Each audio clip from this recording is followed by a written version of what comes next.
Um, Great. Well, glad I could be here today. It's nice to be a part of this group. Prior to my coming to work in municipal government several years ago, my career was spent in higher education, working at a couple different university campuses. And there's a lot of perks to working at a university campus. And one of those is occasionally having the opportunity to cross paths with individuals who are very interesting and noteworthy. And one evening I was with a colleague and we were sitting in the lobby of the campus conference center, awaiting an event, and a woman came through the door, and I noticed her and immediately recognized her as being someone familiar, but it was one of those situations where it's a familiar face in an unfamiliar context. And before my brain could reconcile that, my colleague said, "That's Jane Goodall." And I would hope that most people here know who Jane Goodall is. If not, she's was a pioneer, both as a woman and as a research scientist in the fields of primatology and anthropology. She specifically looked at chimpanzee behavior and social structure. And my colleague and I both have backgrounds in biology and ecology and evolution, so naturally we decided to go over and introduce ourselves and express our admiration. She was really gracious and talked to us for a couple of minutes. And I hadn't really thought about that event in a lot of years until last October, when Jane passed away at the age of 91. And as I was looking at all the different tributes, one thing I noticed was there were some consistent references to her being a disruptive force. And of course, in that context, disruption is positive. And that got me thinking a little bit more about disruption in the context of not only climate change, but sustainability. And for most people, when they think about disruption and climate change, it's in a negative context. And that's certainly understandable. So we as humans have increasingly used fossil fuels over the past 175 years. And as a result of that, we have had impacts and are causing disruptions to the very systems on this earth that support our existence here. And that's not really a hard thing to see. And this is not going to be a data talk, but if you are not up to date on your global surface temperatures, I've got you covered. If we take a look at this graph, it's really just depicting annual change in global surface temperature as it's compared to a baseline time frame of between 1950 and 1980. So sort of that flat section that you see right there in the middle of the graph. And without going into detail here, the trend is pretty obvious. So you can see that prior to that baseline, the temperatures are cooler, and beyond that baseline, there's a really rapid increase in our global surface temperature on the planet. And if we were able to zoom in even more so, on that very last period, past that last line, past 2020, or maybe even just before that, we would be able to see that the 10 hottest years that have been recorded on this planet in the last 200 years have been between 2015 and 2025. And within that time frame, the three hottest years on record are 2023, 2024, and 2025. So obviously there's a trend here, and that has consequences. And the consequences here are that this increase in temperature, again, is affecting a lot of different systems on this planet. And we're starting to really see that in some really significant ways. So we're seeing this heat contribute to increased heat waves and droughts. We're seeing glaciers melting faster and sea level rising as a result of that. And we're seeing an increased intensity and frequency in storm events, where there's a lot of precipitation happening in short periods of time, strong winds, and these are all having impacts on not just us, but all life on this planet.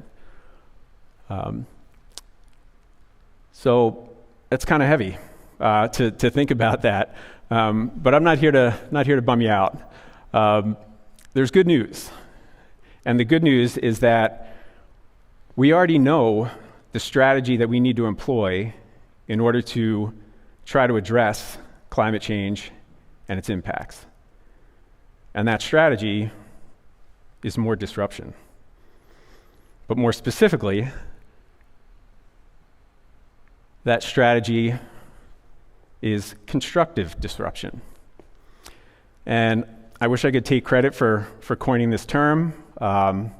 After an excited Google search, I was quickly reminded that I'm not quite as clever as I sometimes think I am. This term was coined by the business community a number of years ago as they were thinking about creating value chain and competitive advantage. But this can also apply in other situations, and including sustainability. And the really interesting thing here is that, rather than being reactive to disruption, this is a proactive approach. And it's strategic, and it's looking at positive change. So rather than adapting to change, you are driving it. And this is exactly the approach that we need to be thinking about with sustainability. We need to be thinking about how we can disrupt our institutions, how we can disrupt our thinking, how we can disrupt our choices and our values, and how all of that can support us and a sustainable approach to the challenges that we're facing. More good news. We are already actually taking this approach in a number of ways, whether people are calling it constructive disruption or not. And we're taking this approach on a number of different scales. So one of those is international. And a good example of this is the Intergovernmental Panel on Climate Change. So as long as 30 years ago, global leaders were realizing that this is a big problem. Climate change is a big problem. And the current model they had of every country trying to address it on their own was not going to work. So in order to disrupt that, they decided to create this panel and come together globally to figure out ways to address this problem. And you can imagine that trying to have 195 countries come together and agree on things and move forward to tackle a challenge can be challenging in and of itself. But over the last 30 years, this disruptive process has really made a lot of progress globally towards thinking about climate change and how to address it. Disruption has also happened here in the US on a national level. And a good example of that was back in 2021 and 2022 when legislation was passed. The bipartisan infrastructure law and the Inflation Reduction Act were two big pieces of legislation. And they were disruptive in that they committed a very large amount of federal funds and resources towards thinking about our institutions and how they operate with climate change. And specifically, they were looking at things like our electricity grid and our power supplies and how we work and operate as a country. So there were billions of dollars that were committed to supporting research around renewable energy and to developing renewable energy projects, to encourage electric vehicle adoption and electric vehicle charging infrastructure to support that. So there's a lot of different elements to that. And for a number of years, those investments were really paying off in a lot of ways. In the past year, we've sort of met some headwinds with that in terms of political will, but I think the important point with that is that this can be done. We've already demonstrated that if there's a will, we can make this kind of disruption happen on a national level.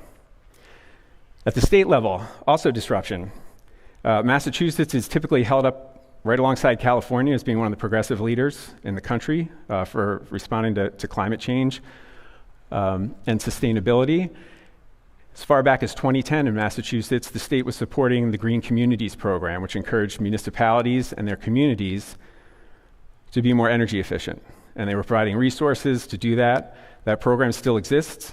Sudbury was one of the first communities in that first group to get designated as a green community, and we continue to be. And the state since then has created many more resources for communities across the state, including things like incentives, financial incentives, but also regulations that are moving people in that direction and disrupting what was in place before to get us to a better place. A more recent example of that with the state is new regulations that are going to be taking effect this year that helps to streamline the process for siting solar arrays and renewable energy projects across the state. So kind of cutting through the red tape and making those things happen faster than they typically do. And it's often challenging for individuals to think about how they connect at these scales. It's easy to feel removed from that and what's happening there, which is why I have a strong interest in these other two scales, where I think a lot happens as well. And this is kind of where the proverbial rubber meets the road. So it's at the local and the individual level where changes really get put into practice. And locally, Sudbury has been very disruptive, if you will, over the years in terms of sustainability. I'm one example of that. The fact that smaller municipalities have a dedicated sustainability staff person, that's not something that was the case even 5 years ago.